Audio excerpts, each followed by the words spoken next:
Locked On Podcast Network presents Locked On Sports Today.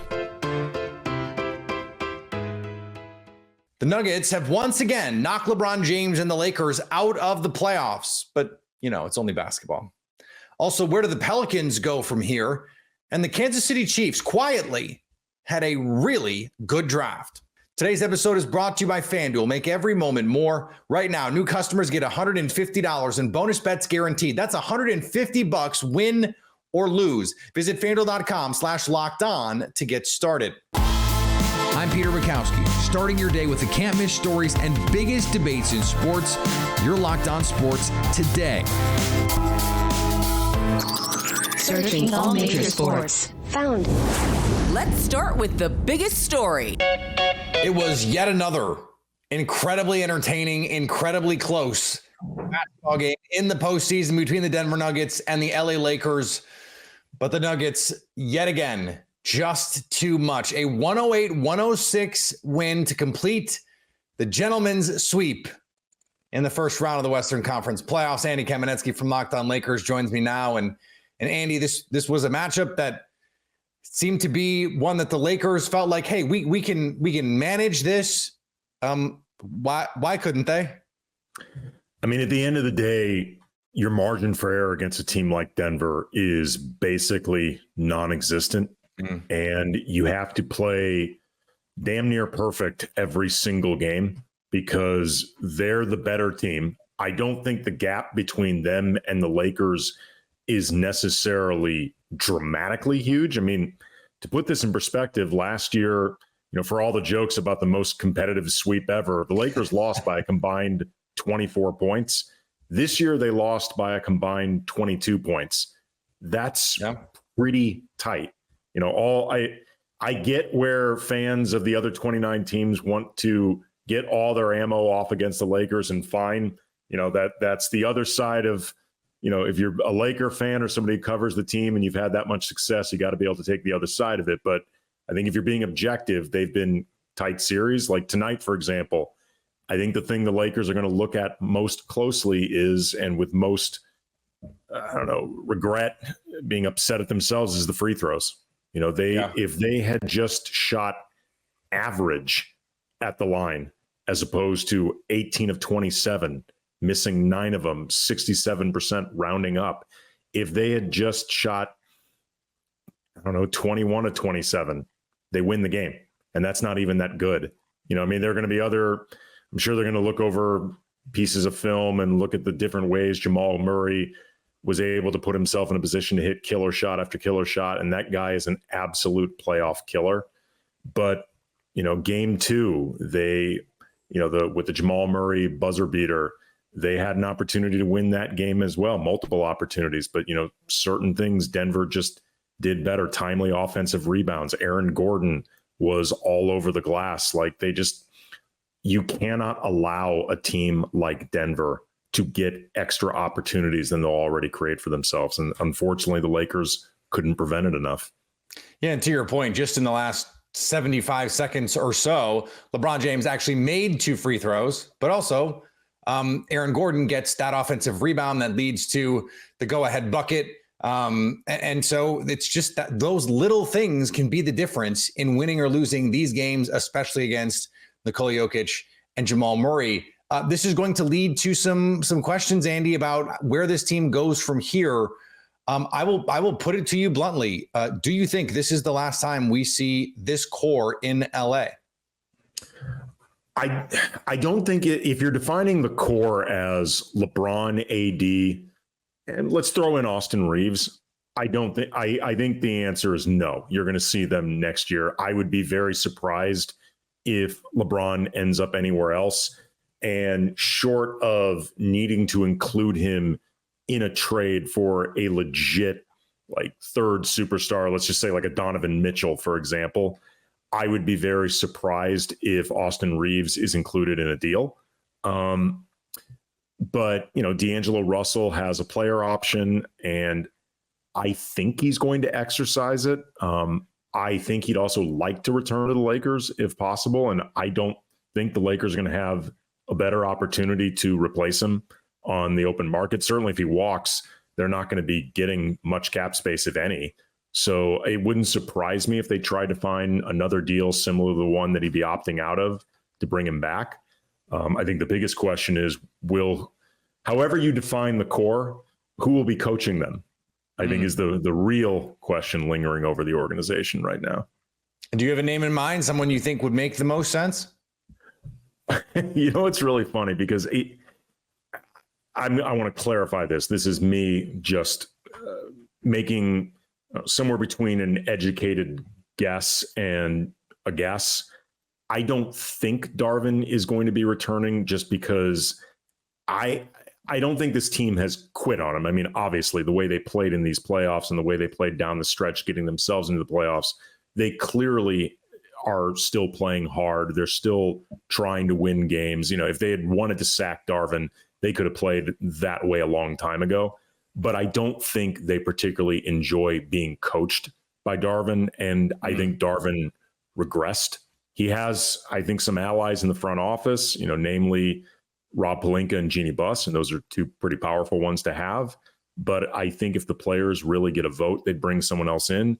Who would replace him, I think, is a fascinating question because there are not a lot of names out there that jump out as the obvious choice.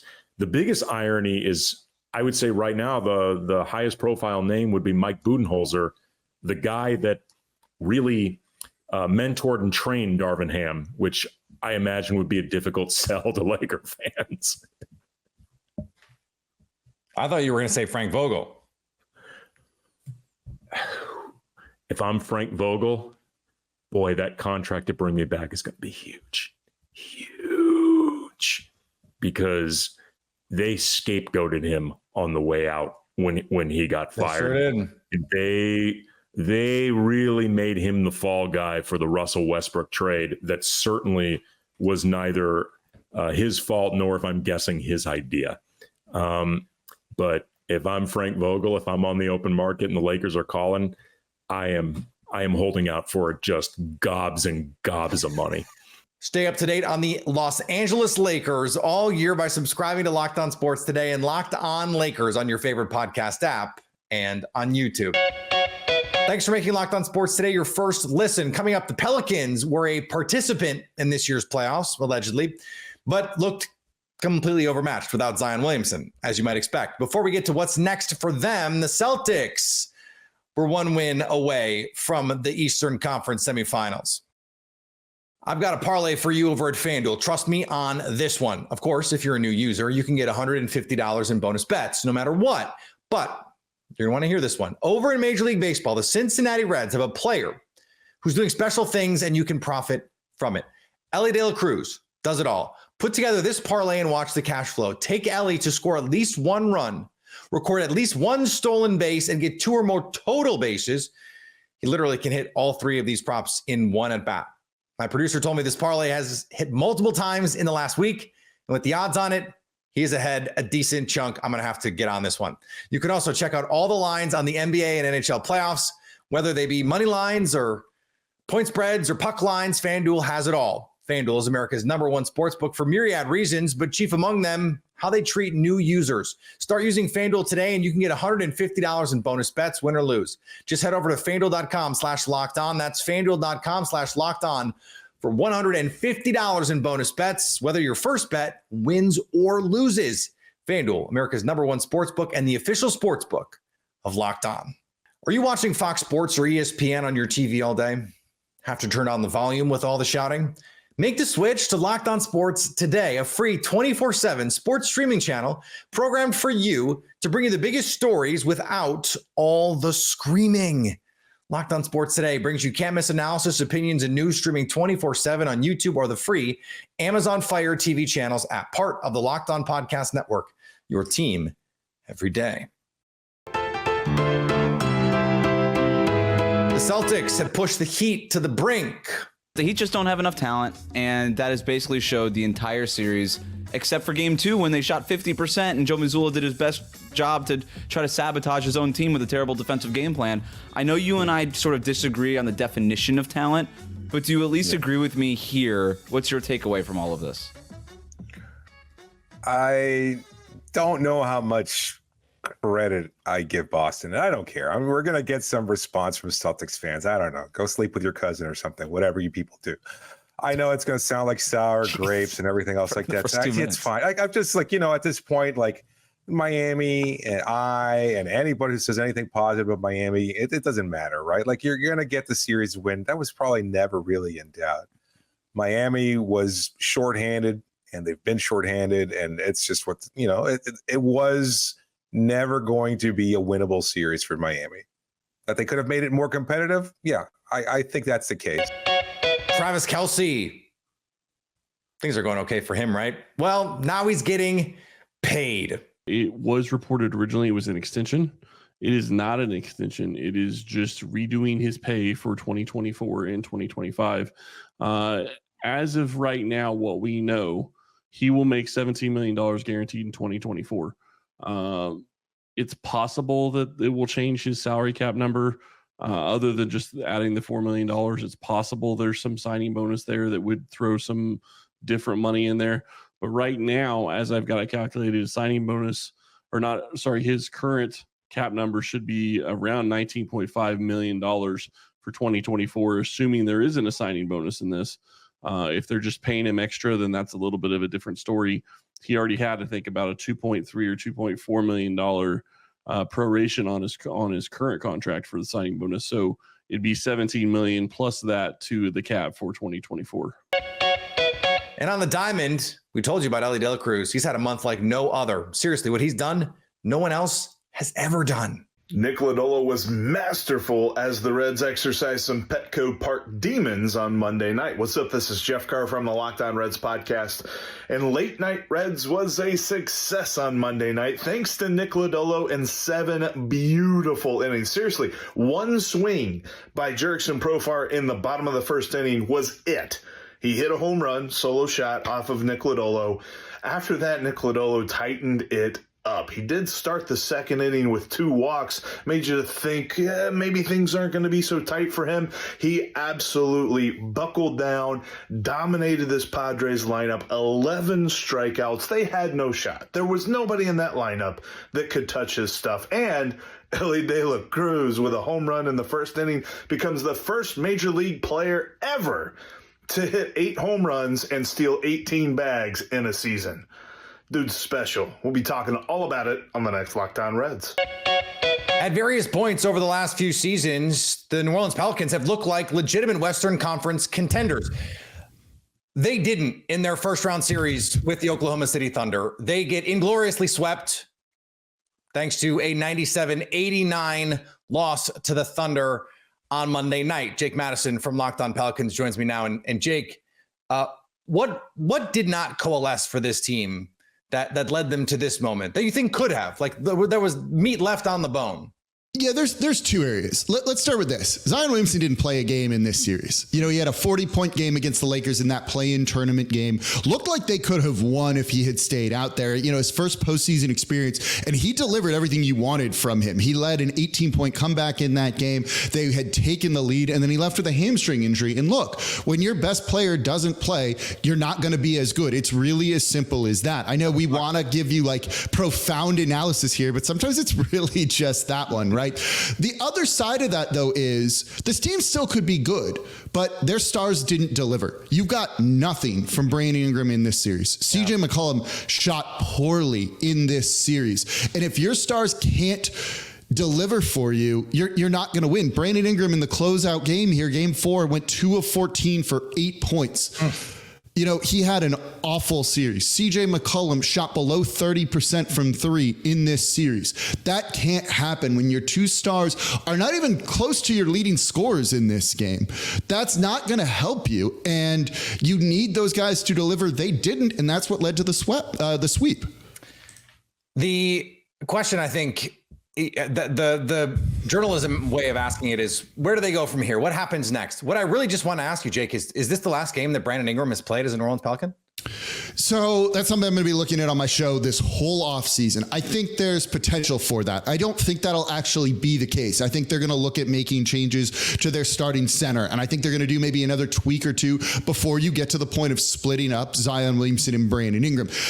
That's a bit of an extreme move. It might be the correct move, but front offices tend to be a little bit conservative. So you're going to take other steps to kind of triage this before you get to that point of being like, we need surgery here. So I think you'll see other moves first. The other thing is he only has one more year on his deal. That's going to tank his trade value right now. So you can offer him an extension. If you do that, you can't trade him for 6 months. That might be what the Pelicans do. Sign him to a longer term deal and then maybe move him at the trade deadline, depending on when he signs said deal. And that might be the direction that they need to go. So I wouldn't be shocked, even if it looks like they should move him, if you end up seeing him sign a big extension this summer.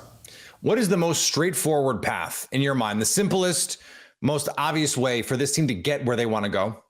It's built around Zion Williamson. You saw it. He played more games than he ever has in his career. And when he did, he was electric. This was a guy who was leading the team. They took them a little bit before they reverted to point Zion, which we've heard a lot about. But once you did, and if you can build a team of shooters and defenders around him, Brandon Ingram can be one of those guys, by the way. I think that's the way to go. They need to change the starting center. They need to retool some of the supporting cast, and they need to be really committed to building around Zion. And they've been hesitant to do that in the past because of his lack of availability in the injury history, along with maybe him just not being the most committed professional. But I think he answered a lot of those questions this season. That hamstring injury came up at just an awful time, but he didn't miss back-to-back games this season until that. That says something there. And look, if you're just trying to win, if you're trying to contend, it's going to be around Zion or bust. Stay up to date all year on the New Orleans Pelicans by subscribing to Locked On Sports today and Locked On Pelicans on your favorite podcast app and on YouTube. Coming up, the Kansas City Chiefs had a sneaky good draft. We've all been there, either as a player or a fan. It's halftime and the scoreboard is not looking good.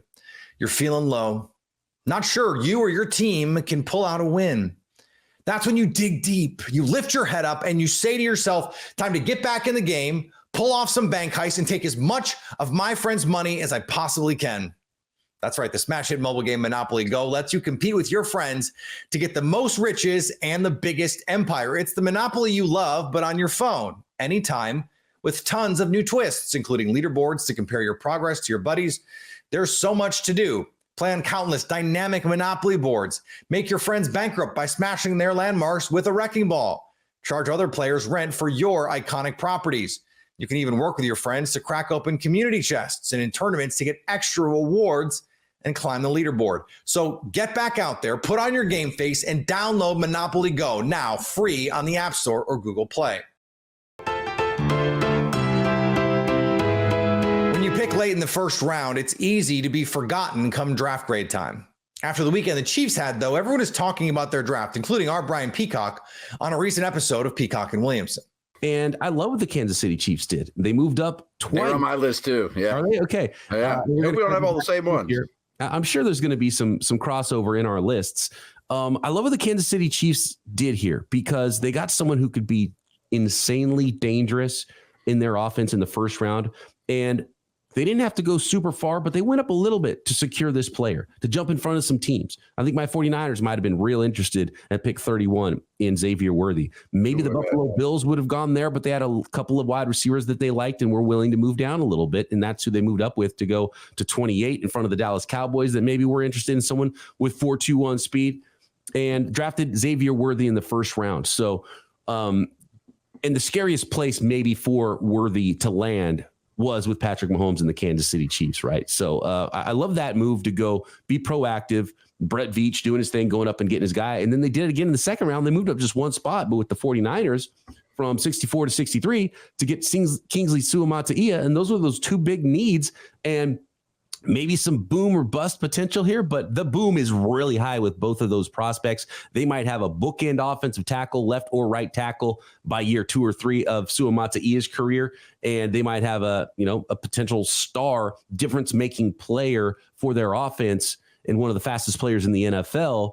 and maybe someone that could replace some of what Tyreek used to do. He's different than Tyreek, but he's got that crazy speed that might make teams play a little bit different when you have a quarterback that can put it out there wherever he needs to a guy with 4.21 speed. So I really liked what the Kansas City Chiefs did there, maneuvering and potentially hitting their two biggest needs with guys that could be big for them. Now, obviously, they have to do the work and coach those guys up, and they have to complete the job and make sure they're the boom and not the bust with those two players. Theoretically, the draft is meant to reward the worst teams. You get the earliest picks, so you have the chance to grab the best players.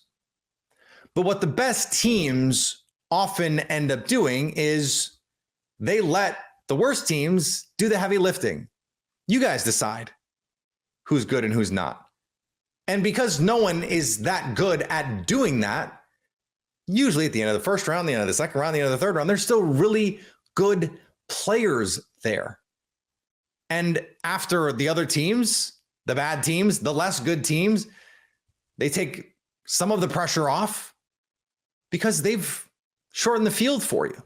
So Xavier Worthy and Kingsley Suamataia, these are players who at young ages in college were producing at high levels. And no, they're not for everyone, but you can plop Xavier Worthy into the Chiefs offense and you see the fit right away. They have players who can play tackle in Kansas City, but they could use long-term real solutions. Kingsley Suamataia might not have to play right away. Good teams have infrastructure that allow them to make these dedicated risks. And they usually work out. It's how good teams stay good. And finally, pro scouts for all sports are constantly looking for the next star player. How they go about it differs wildly. Some consider things like, what's in your backpack? Confused? So was I. Bo Nix passed that test for Sean Payton and the Broncos. Nix was asked by Payton, what's in your backpack? He reached inside and grabbed a roll of tape that he explained he'd need for his ankles if they were going to train.